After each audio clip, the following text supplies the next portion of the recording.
Hey folks, it's Kary Oberbrunner today, and I have my very special guest on a huge day, Don Wenner. How you doing? Hey, I'm doing awesome. Thanks for having me today. Oh, listen, man.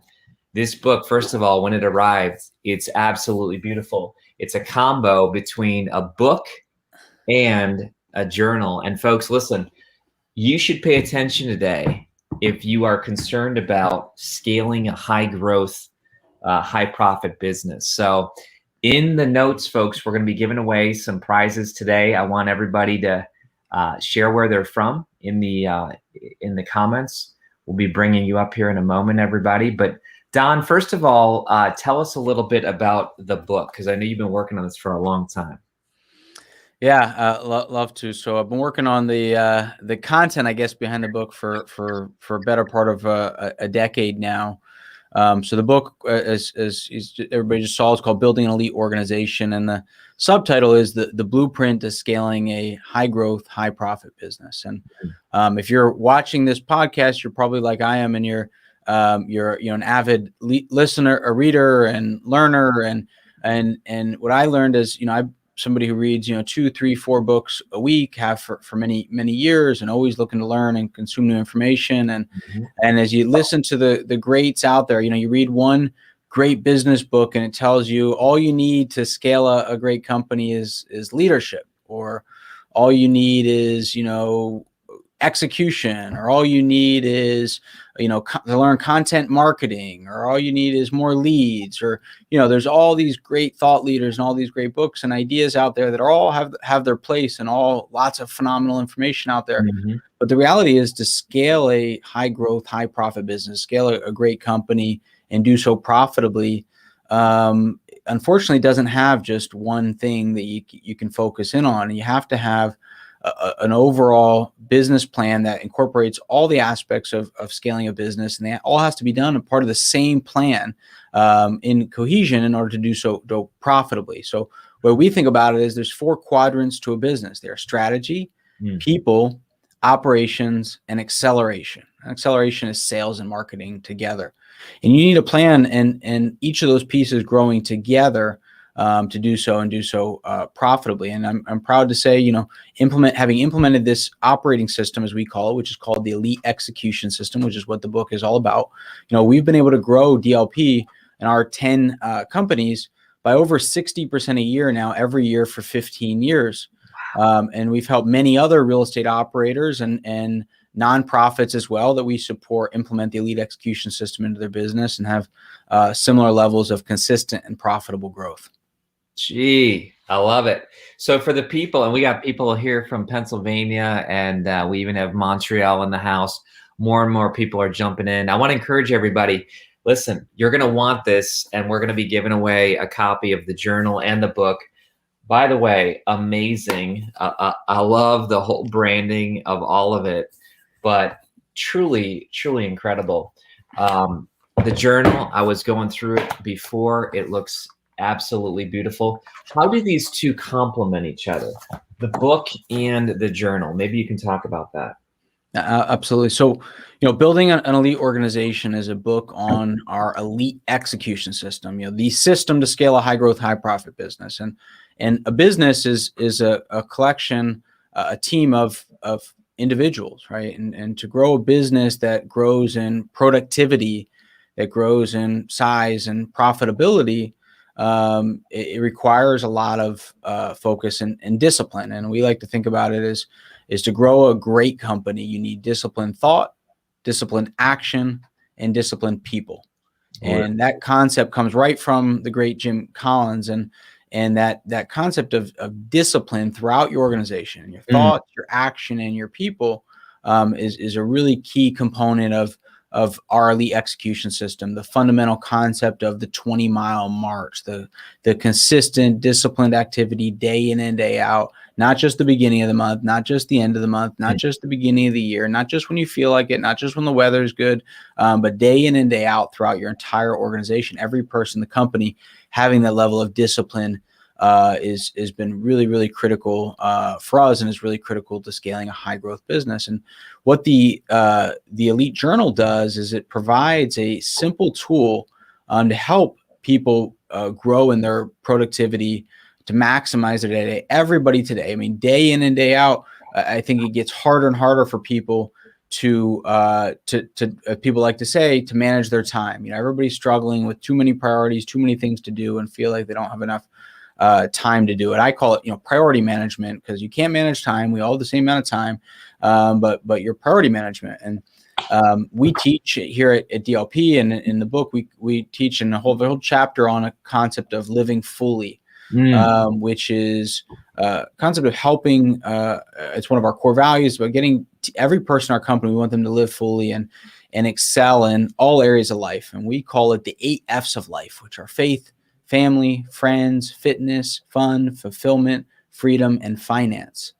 And what the self-journal does, or the DLP Elite self-journal does, is it helps people to increase their level of productivity, not just at work, but in all aspects of life. And so, you know, the author, the foreword for my book was written by Hal Elrod, the famous author of Miracle Morning. And so he teaches, you know, the whole concept of savers, of maximizing that morning routine. And that works really well, that concept of getting up morning and starting, as I like to do, you know, of journaling, of prayer, reading the Bible, working out, meditation.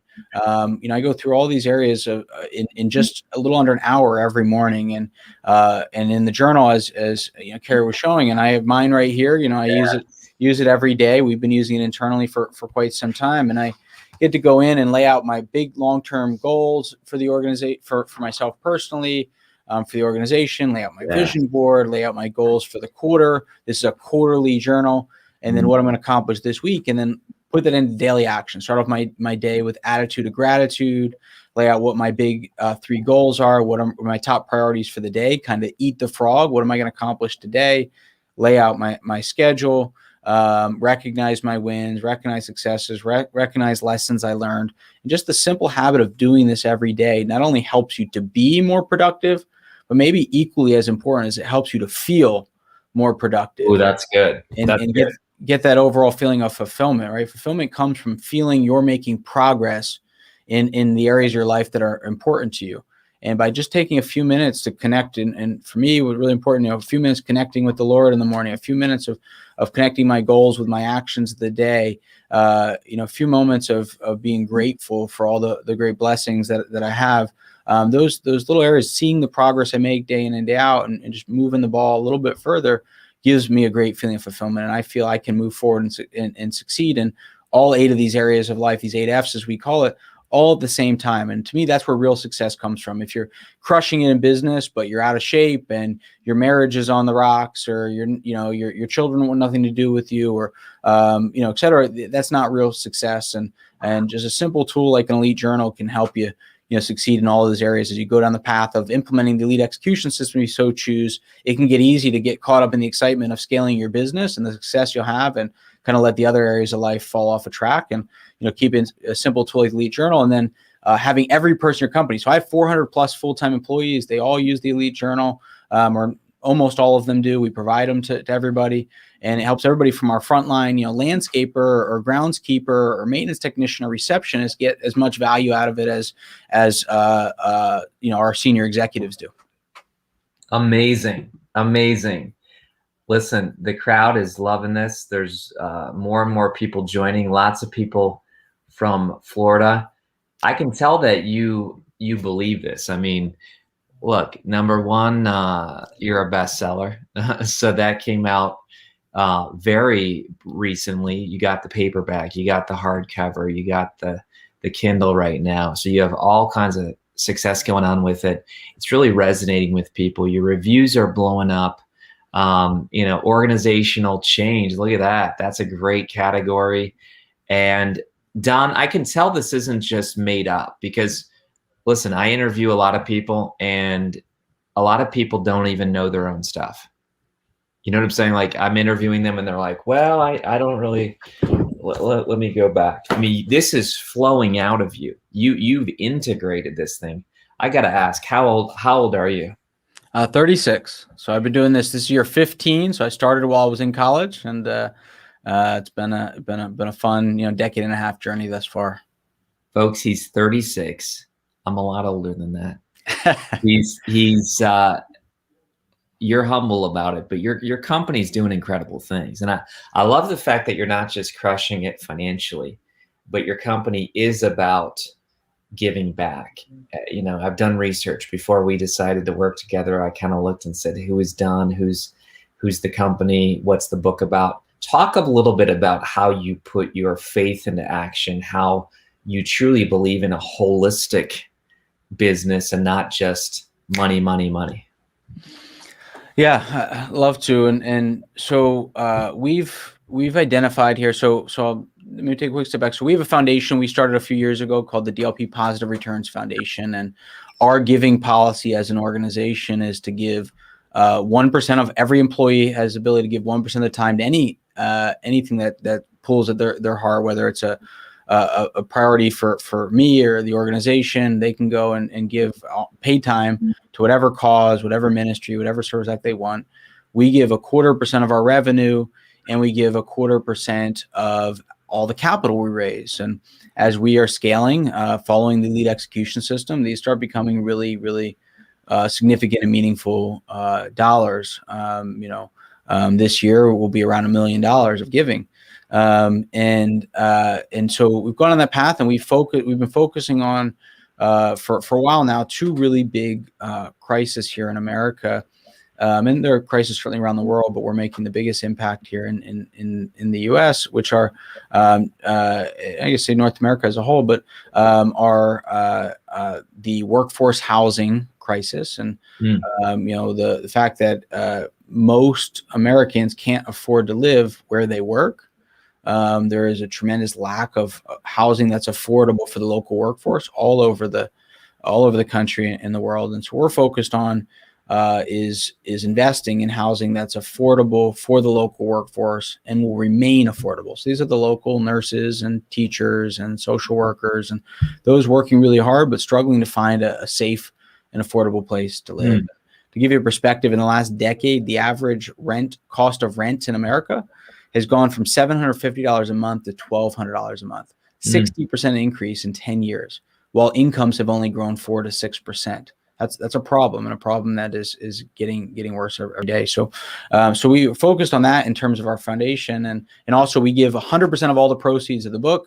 Everything goes to the foundation. There's no profit, and there's also no expenses that we charge to it. It's all proceeds go to the foundation. But and then the second focus we have is on the jobs crisis. And depending on what stats you look at, somewhere between 30 to 50% of all American jobs are at jeopardy of automation in the next 20 years alone. And so a tremendous amount of jobs in America today are going to be replaced due to technology and automation. And I believe, despite what the U.S. government and many others like to tell you, the government can't create jobs. The only way you really create significant jobs is through small businesses.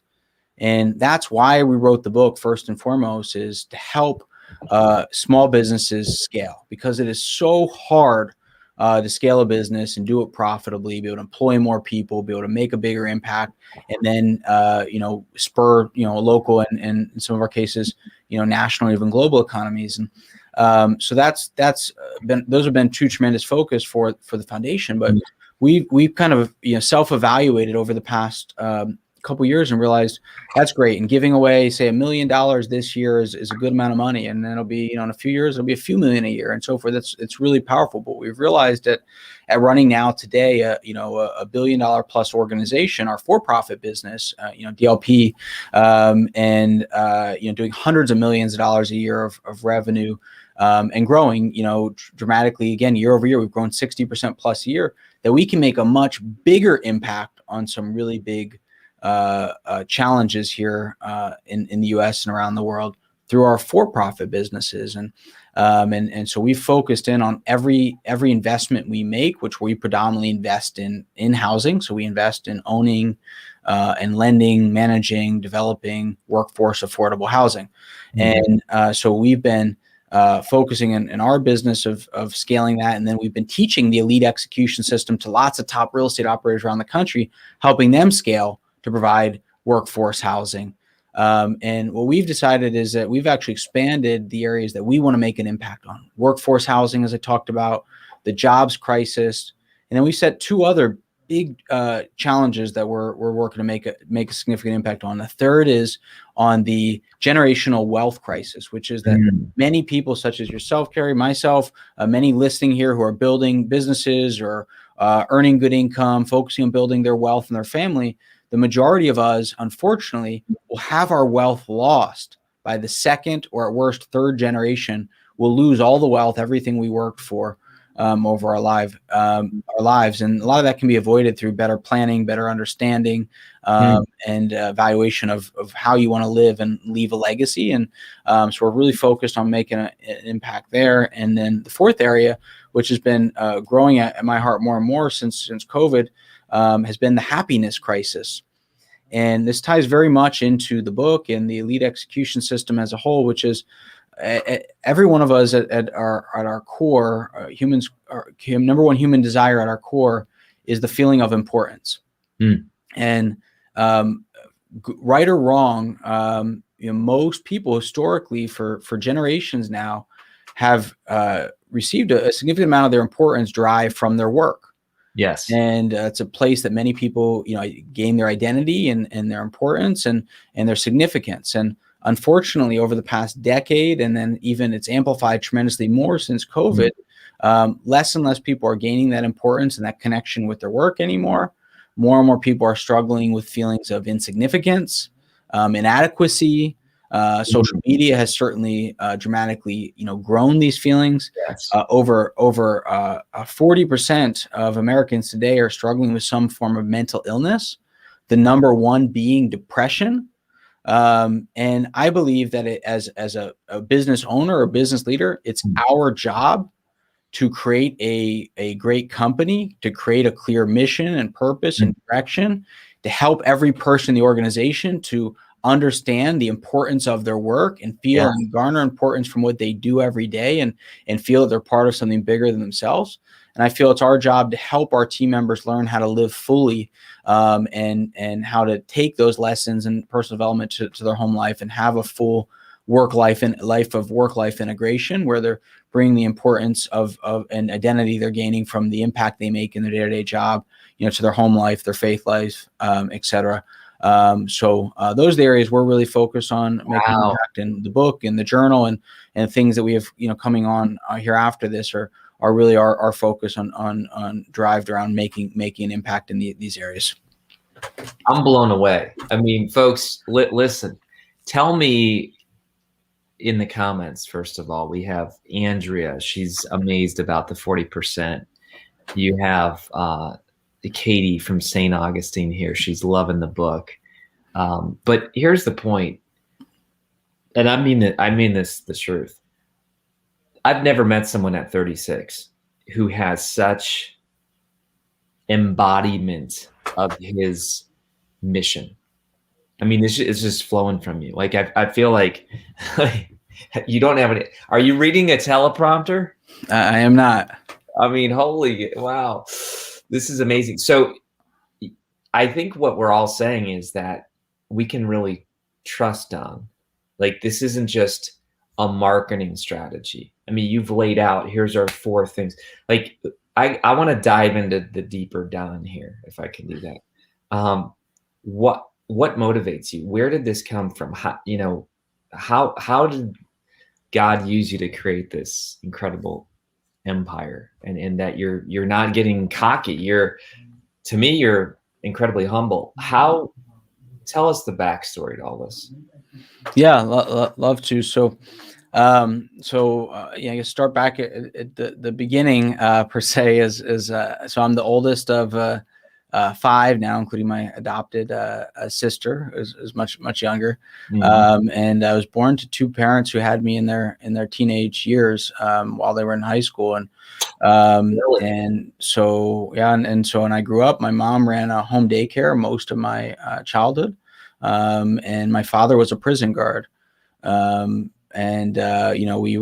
had very humble beginnings. I think the nice way to say it is we were lower middle class, but we were families who all of our material belongings came from, yard sales or given does, struggled to make ends meet. And you'd expect, my parents were, teenagers, right? They were fighting to make things, make ends meet, especially with, with 4 of us growing up. And I grew up in a town called Bethlehem, Pennsylvania, which is an hour north of Philadelphia. But I, had parents who, were faith-based, who introduced me to the right values, who made family important, who made strong work ethic important, who, basically instilled the message that if I want something if I'm willing to work for it, I can, kind of have and do anything I'd like. And so, for me, I had an entrepreneurial kind of bent from a very early age, partly, because I didn't know, nobody was giving me anything. If I wanted something, I had to get it. And, the story my dad actually told at my wedding 10 years ago was when he knew I was an entrepreneur was in kindergarten. My dad started packing these Hostess donuts. You might remember those little black donuts that came in a little carton thing. Yeah, absolutely. Yeah. And so he started packing those one day, and I started selling them to my classmates for 50 cents a donut. And I started making $3 a pack of donuts, and that went on for a few weeks. And so the school found out and called my dad, and my supply chain ended. But that was kind of my first taste of entrepreneurial, and I did that type of stuff through elementary school.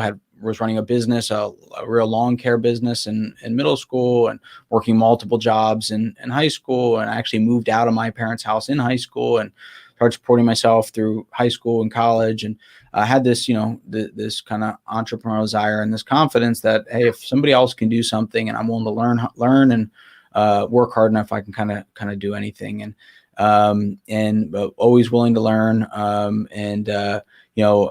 willing to travel anywhere and invest any time to learn from somebody willing to teach. And learned early on from greats like, John Maxwell and Jim Collins, the fact that, as I grew in my leadership here and growing an organization, that, the job of a leader is to serve, the importance of understanding that, and the importance of, as you said a couple of times, of, humble confidence. And not only do I try to lead that by example, but I try to drive that in terms of the types of people we hire and attract, and develop that as one of our core values for the organization. So, I have 2 young boys. My youngest turned 8 today, and my older is 9. And actually, my wife and I are working to adopt right now as well. And if I could figure out exactly how to instill the right motivation and drive in young children, I wouldn't be writing this book. I'd be writing a book on parenting. There you go. So I believe one of our core values is grit.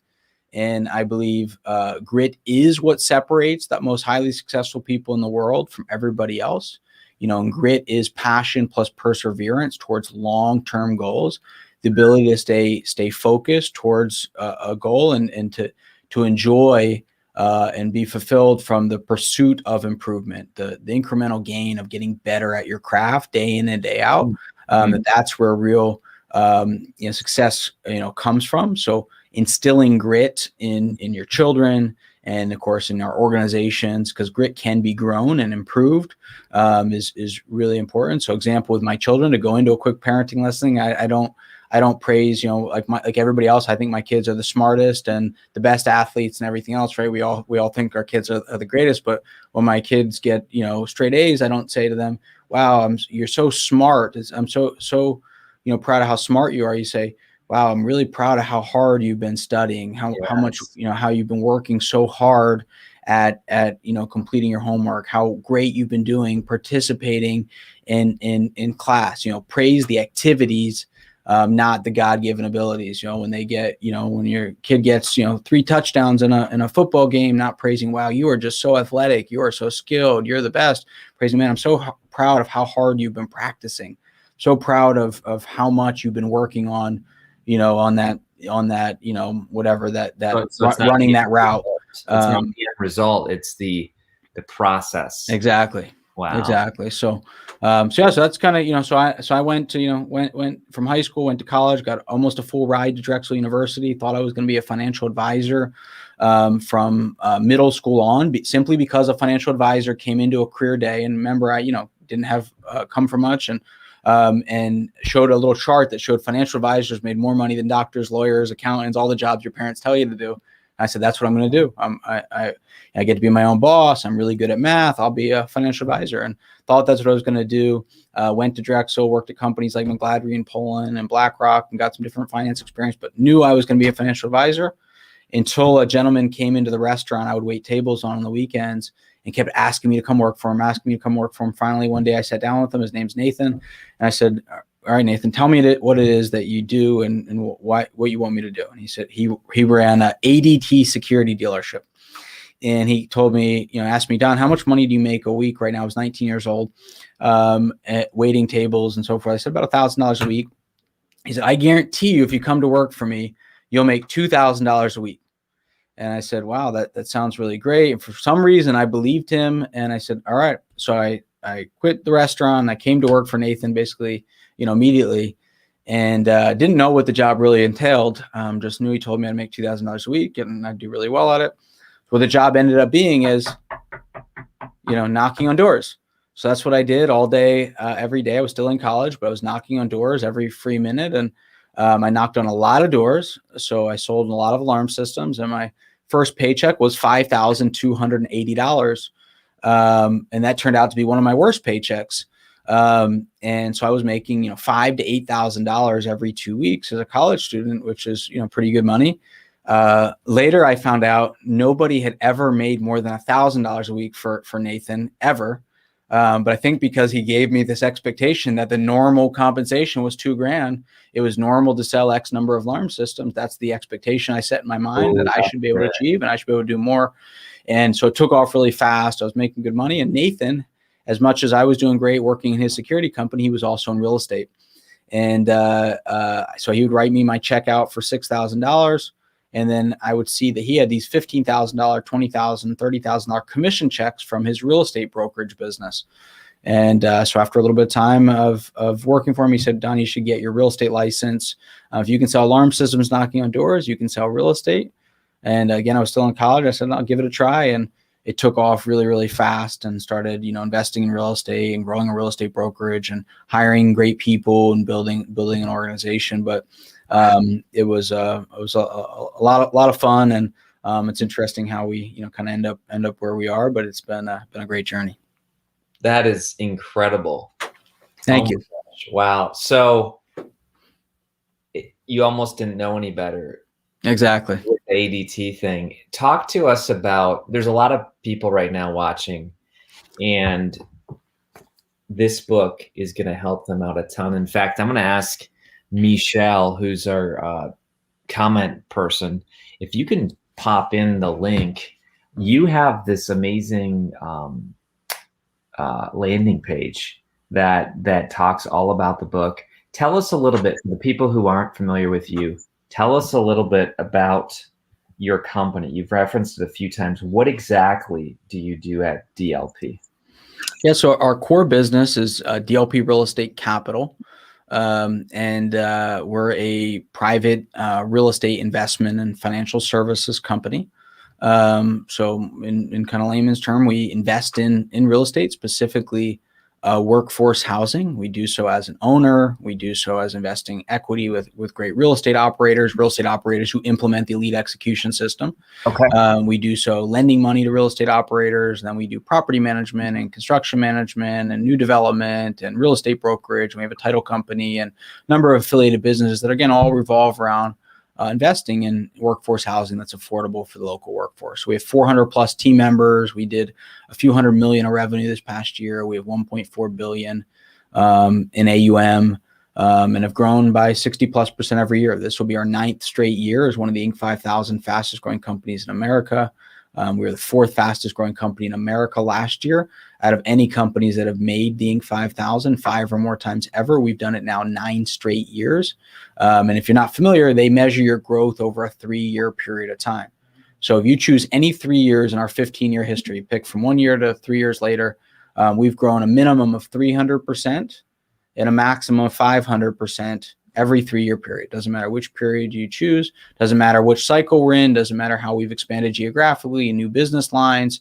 We've maintained this really consistent, most people's standards, really fast growth pattern while growing our profit margins each year. And that comes down to having developed and implemented and refined the elite execution system, which is, it's not just, and with the book, and you know, you're referencing the dlpelite.com, not only with the book do we provide the book and the journal, but also we provide you all the actual tangible tools that we've developed to use to actually implement the elite execution system. The book is not hypothetical. It's not philosophical. It's an actual blueprint. And then we give you all the actual tangible tools. So you don't have to say, all right, that sounds really good. Now, how do I put this into action? You know, how do I create a document or a tool, or how do I actually do this? How do I put it into my business on Monday? We give all the tools to how to put it into action. And you kind of pick pieces at a time and go through and put it into your business. And that's how it came to be. You know, I originally want to give credit, and we give lots of credit in the book to those who've helped us develop the elite execution system, from, you know, Gino Wickman, who's the author of Traction and the system called EOS, you know, is a friend of mine. And we implemented EOS into our business 10 years ago. And that was a good foundation. It was a starting point that helped us kind of build some structure and some organization. And we've taken ideas from the Vern Harnishes of the world and the John Maxwell's and Sean Covey's and Jim Collins, and then built lots of actual tools that you need to actually put this into action in a fast-paced environment, and it's been a lot of fun. Well, I love my job because I get to meet such interesting people, and this is definitely one of the most interesting. You're so low key. All right, I study people. I watch body language, the whole bit. What keeps you grounded? You know, what keeps you grounded? Because it could be very easy for a 36-year-old who has, you know, over $1 billion of assets, or whatever fancy name you used. I don't even, you know, tell me that again. What was that called? AUM, or what did you say? Yeah, assets under management. Yep. There you go. See, I knew what I was talking about. I'm kidding. You know, I grew up as a pastor, and it's like money in my mind. So I'm gonna play a little bit of hater on you here, okay? Because we got all kinds of comments here that are actually no comments negative yet, so that's a good thing. But you know, money for me growing up was the furthest thing from, you know, I grew up as a pastor's kid, and I kind of grew up with this belief that, like, my parents didn't teach it to me, but money's bad. And I feel that there's a lot of unhealthy views of money, and that's why people can't make money, because subconsciously they think it's bad. And so they kind of think, if I get more of it, I get badder. Not that Michael Jackson would approve that, you know, I'm bad or whatever, but you know what I'm saying? So how do you get to the point where, you know what, money is a tool, money is being used? You just gave us 4 ways. I mean, 4 ways you're kicking back poverty and fear and scarcity. I mean, it's not government, folks. You got to hear this. Government is not crushing it. Don's businesses. So how do you have a okay or even healthy relationship with money? Yeah, so it's a great question. I think a lot of people do struggle with that concept of success and money being, you know, contrary to faith and the Lord. And, you know, to answer the first part of your question, I mean, how I stay grounded is strongly through my faith, and understanding I'm just a facilitator of the gifts that have been given to me, and none of what I have or do is mine. I'm being provided with, you know, this great opportunity and this blessing to use, you know, the abilities and opportunity and knowledge I've gained to create as much of a positive impact that's pleasing to the Lord.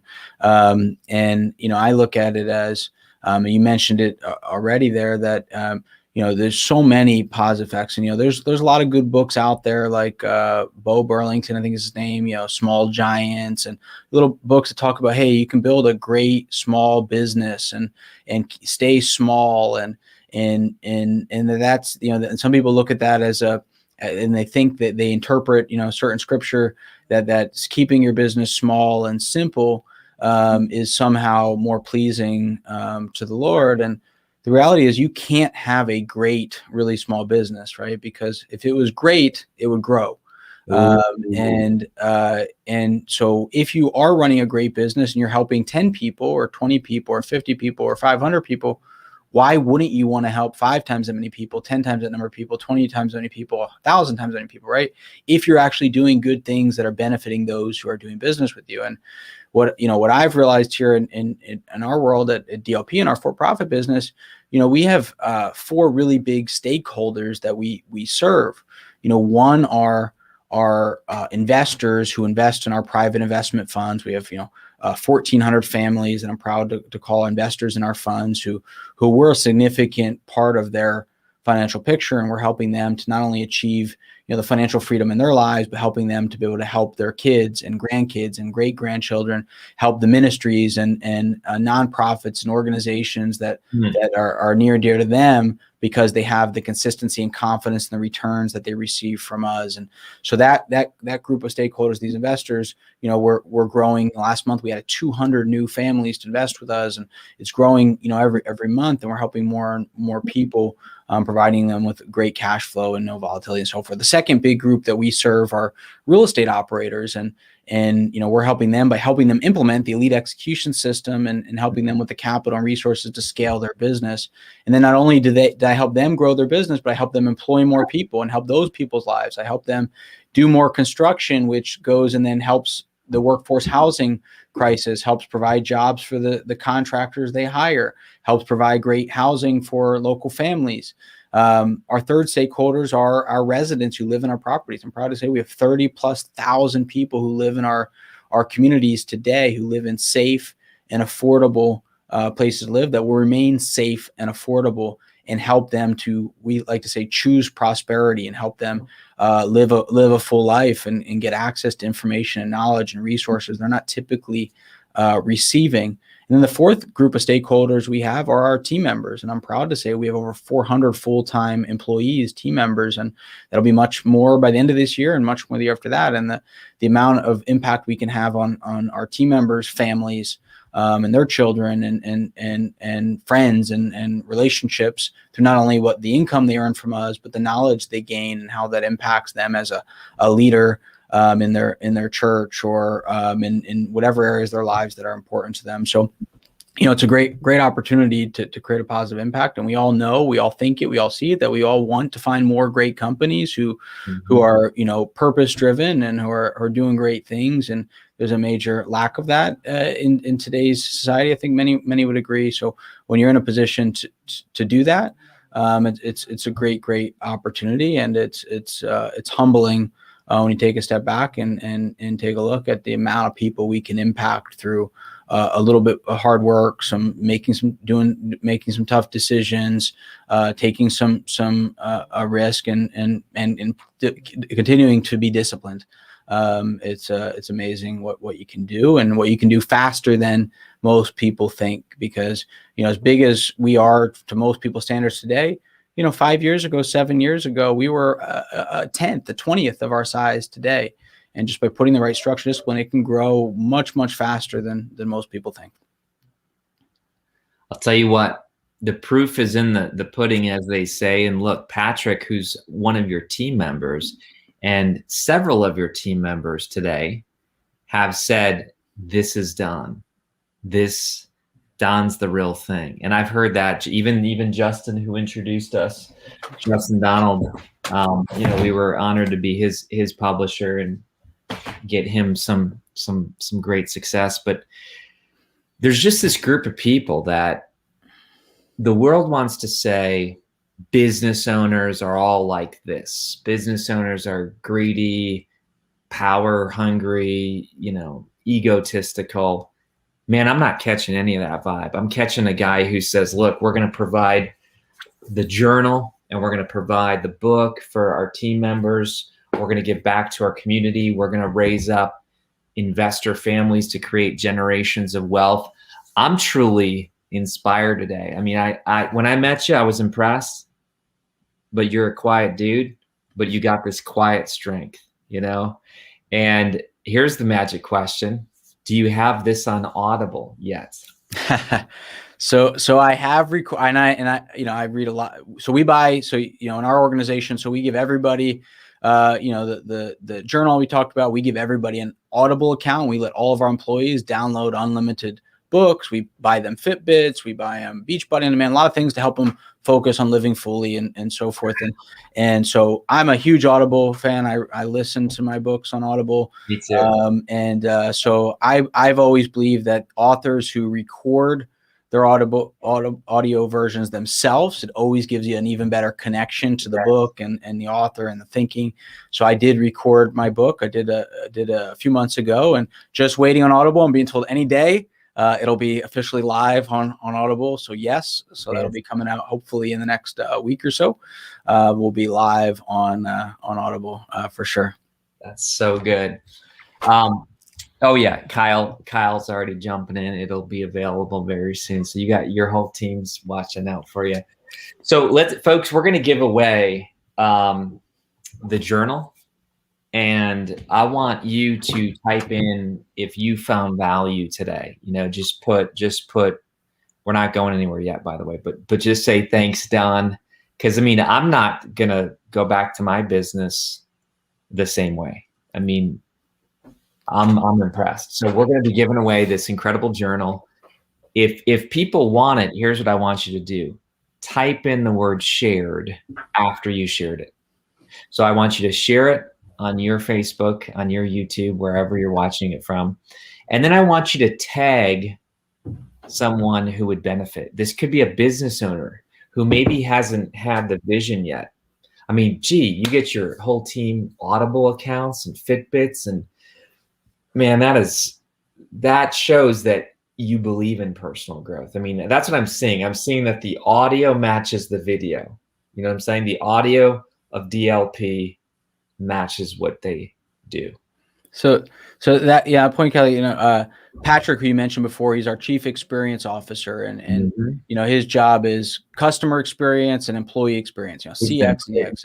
And what I always say is when your culture matches your brand, right? When you're who you are to your employees matches who you are to your customers, makes everything, much easier. When there's no different face you need to put on. We hold big events. We just did one 2 weeks ago. We invited our top real estate operators and our top investors who invest in our funds that lend money to these investors, invest equity, right? We invite them to the same group and the same event, and we let them hang out together, right? And when you can have that transparency, I'm not telling a different message to our people who borrow from us to those who invest the money with us, right? It's the same message in between. And that's what's powerful about the book concept, is that we're not teaching you saying, hey, this is what we think would be good for your business. This is what we think you should do. This is what we think works. We're saying this is what we actually do, what we're doing right now. And everything that we teach and we show is exactly what we do. There's nothing that's not exactly what we do. And as we continue and we develop and tweak and add and so forth, we provide access to a lot of the trainings and resources that we provide to those who go down this path of implementing lead execution system. Is the exact training and tools that we're actually using, we're giving in our businesses. We're just giving them to you and giving you access to see exactly what we do every single day. So we find it makes our lives a lot easier when there's no facade. There's no we're far from perfect. We're far from doing everything right. But we're doing enough of it right, and when we're doing something wrong, we're quickly identifying it and willing to change and improve, to get great results. And that's the great thing. You don't have to do everything. You start reading the book and sort of, wow, there's so many things I want to implement. You don't have to do it all tomorrow. You start going down the path of being cognizant to what you need to do and taking a piece of it at a time, putting it in place in your business. It can be transformative very, very quickly. This is fantastic. Listen, I've been going totally off notes the whole time. So now I'm going to go to the notes and make sure I didn't miss anything. Just because this has been so riveting. We talked about that. Great. Did you always plan to go into real estate investing? What was the first deal? You want to tell us about the first deal you ever had? Yeah, I'd love to. So no, definitely, as I mentioned before, I thought I was going to be a financial advisor, and that's the path that I was going down. I was, literally shadowing financial advisors in 8th and 9th grade through school. I was determined that's what I was going to do. So stumbled into real estate through this gentleman, Nathan Robinson, who helped me get my real estate license. And I was still in college, basically didn't sleep for a couple of weeks, got my real estate license online. And from the very first day I entered real estate, my marketing message was your home sold guaranteed or I'll buy it. And the month I got my real estate license was October 2006, which happened to be the peak of the real estate market that month in Lehigh Valley, Pennsylvania. So meaning homes started slowing down. They weren't selling as fast. Prices kind of flattened and started going down. So it was a great point to have this guarantee, right? That I guarantee to sell your home when the market's slowing down. So it led to a lot of motivated home sellers contacting me. And in some cases, I was stepping in and just buying their home. And I also started working with a lot of real estate investors, helping them identify opportunities. So I was operating as a broker, bringing them opportunities of somebody who's motivated, needs to sell quick to an investor. And so my first deal happened is I was working with an investor. His name was Jack, and I helped him identify this home from a motivated seller who wanted to sell. The lady was about 80 years old. Her name was Eleanor, and he was going to buy her home from her. Went under contract, $71,000. I go to the closing table. Eleanor is sitting across from me at the closing table. I'm there representing Jack. I'm waiting for Jack to get there. Closing's at 2:00 or something along those lines. 2:10, Jack's still not there. 2:15, Jack's still not there. Call him, doesn't pick up. Another 20 minutes go by. I'm making small talk with Eleanor, really hoping Jack gets there. I finally get a hold of him. He finally picks up his call and says, "Sorry, Don, I couldn't get my loan. I'm not buying the house." Click, hung up on me. So I break the news to 82-year-old Eleanor that Jack can't buy her home, and she breaks into tears, telling me that she will get kicked out of the assisted living facility she's in if she doesn't have this money today. And she was, beside herself, heartbroken. She reminded me of my grandmother, super sweet lady. And literally, this is no exaggeration. I'm sitting at a real estate office, and funny enough, that real estate office now is directly next door to our headquarters.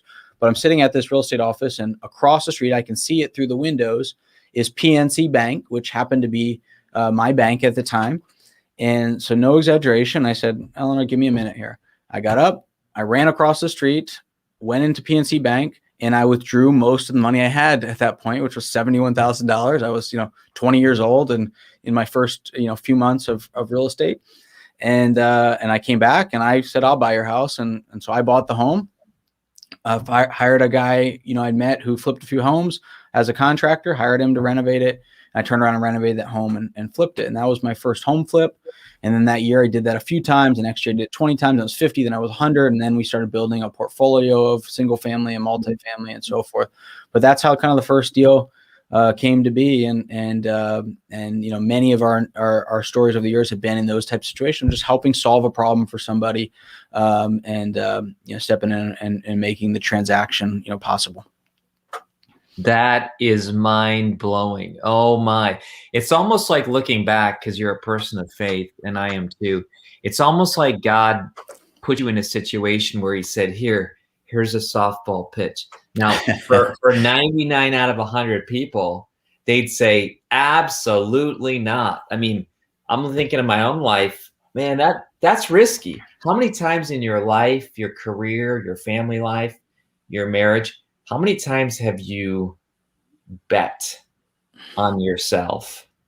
And is that a key principle of the book? Talk to us about that.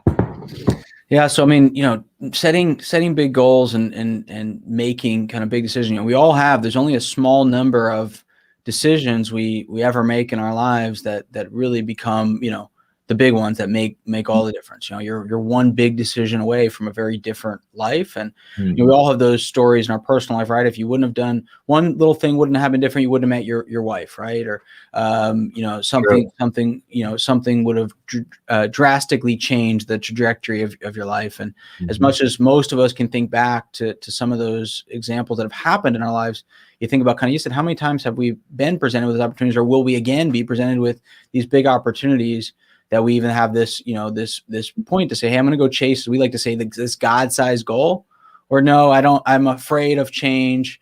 I always say when we think about change in our organization, which we do lots of change all the time, we always say, people aren't afraid of change. They're afraid of not being prepared for change.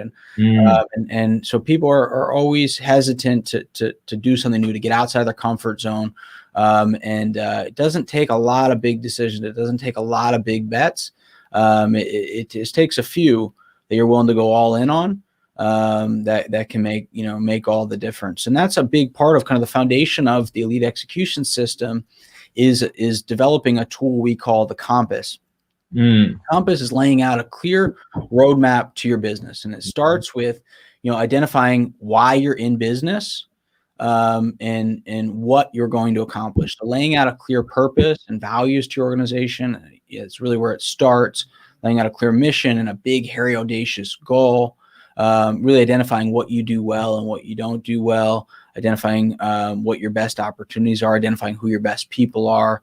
And then building out a plan to execute on your mission, drive you towards why you're in business. And so going down that path is one of those big decisions of saying, hi, I'm going to get serious about growing and running a great business, whether that means you're already running your own business or been contemplating making that decision, and then investing the immense time and energy and effort to really figure out why you are in business and what you are going to do and accomplish, and how you're going to take advantage of the God-given gifts and abilities and opportunities that we are all in. And if you're listening to this podcast, if you're from the United States or North America, as most of us probably are, we're all in an amazing time in society, an amazing place with tremendous opportunity. We are in the land of opportunity. I'm living proof of that. I know many others who didn't come from any advantage, we all have American Idol stories, I like to say. I have one.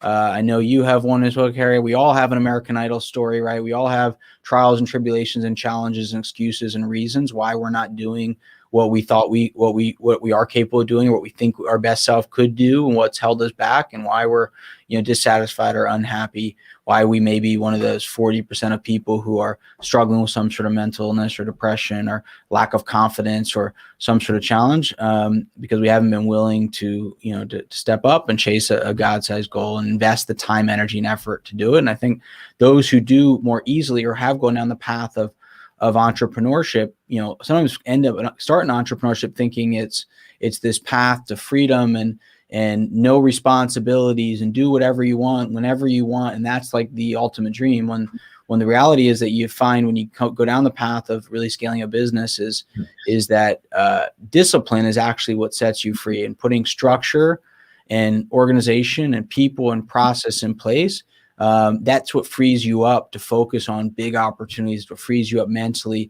That's what gives you the freedom to think and dream and chase big goals, is putting discipline and structure around, your day-to-day world, and using things like an elite journal, or putting structure and organization around your company.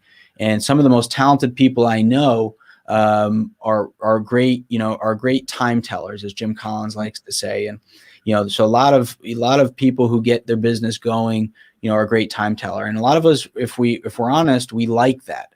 Meaning we like that we're the only person who can tell time, right? Every problem, every issue, every opportunity in the company has to come back to you, because you're the all wonderful Wizard of Oz, who's the only person who can solve every issue. And we like that feeling of importance. When a great leaders realize that the real greatness as a leader and as a business owner is the ability to be a clock builder and to develop other people who can tell time, and not everything needs to revolve around you. And when you can get to the point that you can be a clock builder and you can build other people capable of telling times and solving issues, and you're not needed to be involved in every single issue, that can be challenging at points, but it's a great feeling of freedom that then allows you to chase that next big goal and continue to raise the bar of what's possible. But it's a hard thing many struggle with, because of the feeling of importance and comfort we get in knowing everything about what we do every day, and being the quote unquote expert. I'll tell you what, folks, this was fantastic. Michelle, pick a winner. So pick a winner that we're going to send the journal to, as well as the book. We'll send the entire package. And I believe, Don, that you're a man, you've probably been told this your whole life. You have wisdom beyond your years. Have you been told that? Thank you. I appreciate that. Yes. I appreciate Yes, that. yes. I mean, I recognize that. And that, and in our favorite book, I mean, that's a legit thing where if people can recognize that in you, that means you've spent time with God, and so great job investing in yourself, growing yourself. I've been mentored today. I've learned a ton, and this is just the beginning. So folks, here's what I'm going to do. I'm going to challenge you to go get the book right now. I mean, the proof is his business. There's a lot of theorists out there who say, oh yeah, check out my system. And then you're like, are you doing it? No, I've never done it. But, oh, Andrea, look at you. Andrea is the winner. So Andrea. Congrats. Yeah, Andrea's the winner. And just so we all know what Andrea looks like, there she is. And big congrats. But this was just, oh yeah, she's excited. So if you didn't win, don't worry. You can win by investing. And seriously, folks, he said that the profits go back to help all kinds of people. So it's like everybody wins, Don wins because he gets his dream out. You win because you grow, and the people who receive the charity work win. So it is a true win-win. Don, I'll give you the last word. Anything that you'd like to say today? Well, I really appreciate the time from you, Kary, as well as everybody who's listened in here. And I really challenge you. Of course, the key to this book and most books and whether you go to listen to a podcast, read a book, go to an event, is about implementation. And I encourage if you take the time to read or listen to the book when the Audible version here comes out, and you just implement, one of a number of, key opportunities to improve yourself or improve your business, you will gain certainly a reward many times greater than the cost of the book, and challenge you to really build a great organization, to understand that wherever you're at today, if you're flat and stagnant and your business isn't growing, probably you're likely flat and stagnant and not personally growing. And you can't be a great company if you're not growing. It's just, I believe, to be the reality, because more people would be in demand of your product and service if you're really building a great organization. So I challenge you to make a bigger impact on the world, make a bigger impact on what's important to you, make a bigger impact in your family, in your faith. And I think we all say it, we all believe it, but we all want to leave a legacy. But are you willing to invest in building something that truly will last beyond you and beyond your time? Because we all have a very short amount of time here on this earth. So I challenge you to live and leave a legacy and make an impact on whatever's critical and important in your world today. So thank you for your time and attention, and hopefully get the opportunity to help many of you here in the days, weeks, and years ahead. Thrilled, man. And we're very excited to help you with your next book, and congrats on it already being an Amazon bestseller, and what a great team. So thank you, Don. Have a tremendous day. Okay. Thank you. Appreciate it. Everybody, take care. Bye-bye.